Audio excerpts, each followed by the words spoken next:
Graças dou por esta vida, pelo bem que revelou.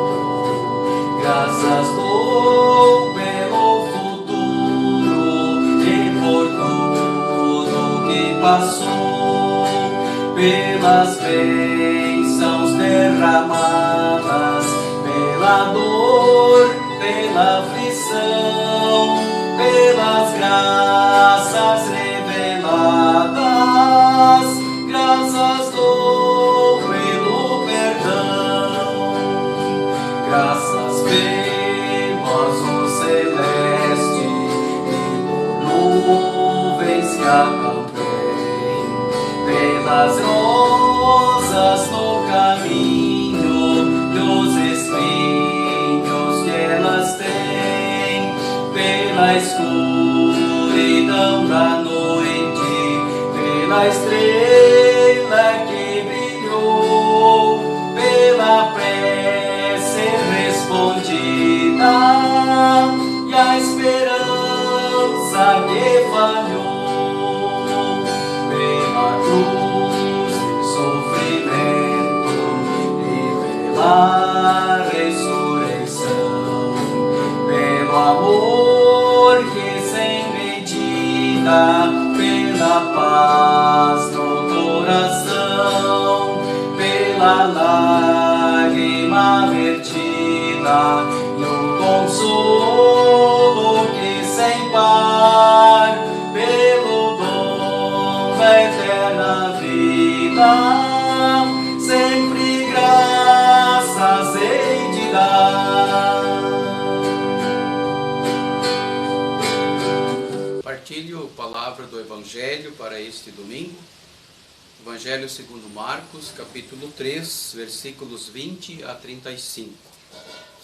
Quando Jesus foi para casa, uma grande multidão se ajuntou de novo. E era tanta gente que ele e os discípulos não tinham tempo nem para comer. Os parentes de Jesus souberam disso e foram buscá-lo, porque algumas pessoas estavam dizendo que ele estava louco. Alguns mestres da lei que tinham vindo de Jerusalém diziam: ele está dominado por Belzebu, o chefe dos demônios. É Belzebu que dá poder a este homem para expulsar demônios. Então Jesus chamou todos e começou a ensiná-los por meio de parábolas. Ele dizia: como é que Satanás pode expulsar a si mesmo? O país que se divide em grupos que lutam entre si, certamente será derrotado, destruído.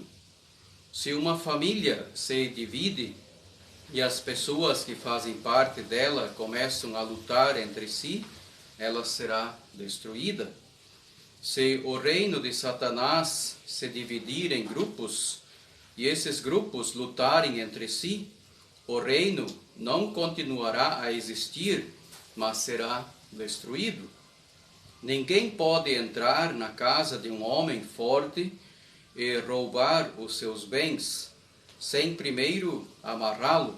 Somente assim essa pessoa poderá levar o que ele tem em casa.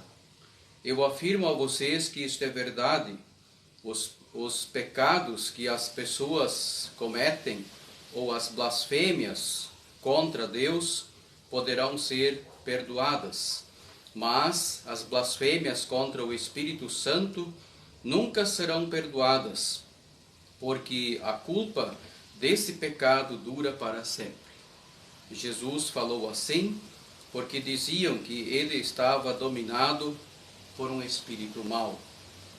Em seguida, a mãe e os irmãos de Jesus chegaram. Eles ficaram do lado de fora e mandaram chamá-lo. Muita gente estava sentada em volta dele e algumas pessoas lhe disseram: escute, a sua mãe e os seus irmãos estão lá fora procurando o Senhor. Jesus respondeu: quem é minha mãe? E quem são meus irmãos? Aí olhou para as pessoas que estavam sentadas em volta dele e disse: Vejam, aqui estão a minha mãe e os meus irmãos, pois quem faz a vontade de Deus é meu irmão, minha irmã e minha mãe.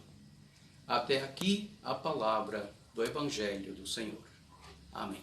Graça e paz a você, querido irmão, querida irmã. Jesus Cristo havia feito algumas curas, havia chamado a atenção do povo. Também chamou a atenção de alguns poderosos da sua época. Jesus escolheu 12 discípulos, pessoas que estariam com ele e que o auxiliariam no trabalho de anunciar o reino de Deus entre as pessoas.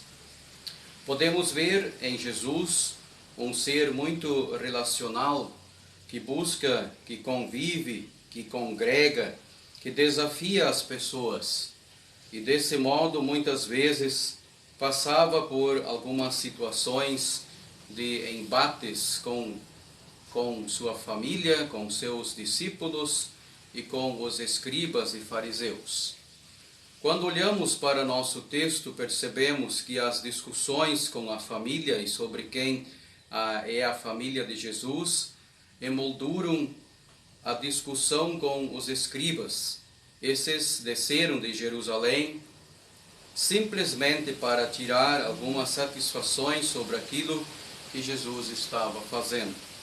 O texto começa nos dizendo que Jesus Cristo foi para sua casa e que uma grande multidão o acompanhou. Tanta gente que foi impossível que todos os presentes pudessem comer. Diante disso, alguns familiares dele o foram buscar, pois achavam que estava ficando louco.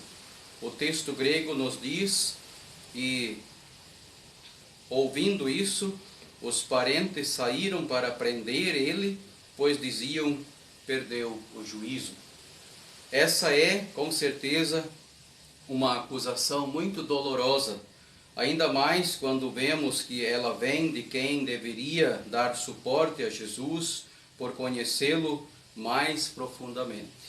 O texto não explica quem são esses parentes, contudo, como sempre, as maiores decepções vêm daqueles que estão mais próximos.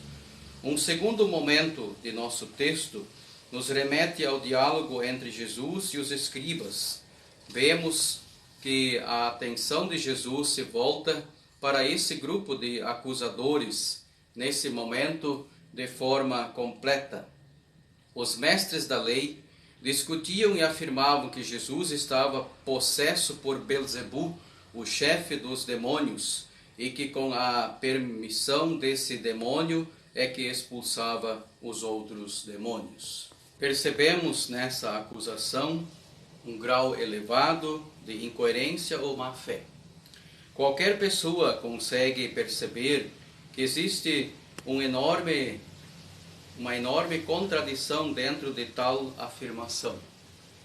Não é preciso compreender da lógica aristotélica, nem mesmo ter assimilado a teoria dos conjuntos de Bernhard Russell para perceber que existe algo de irracional dentro da acusação feita pelos escribas. A resposta de Jesus se faz a partir de parábolas, pequenas histórias que possuem um caráter pedagógico simples, mas profundo. Uma nação que se divide e luta entre si será destruída. E tomando a família como exemplo, uma família que se divide, onde as pessoas arrumam brigas uma com as outras, acabará destruída.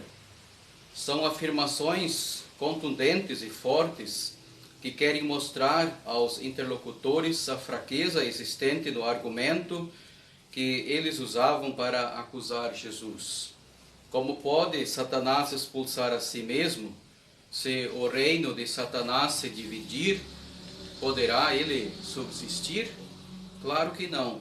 A lógica do dividir para compreender melhor e alcançar resultados somente alcança êxito no plano cartesiano.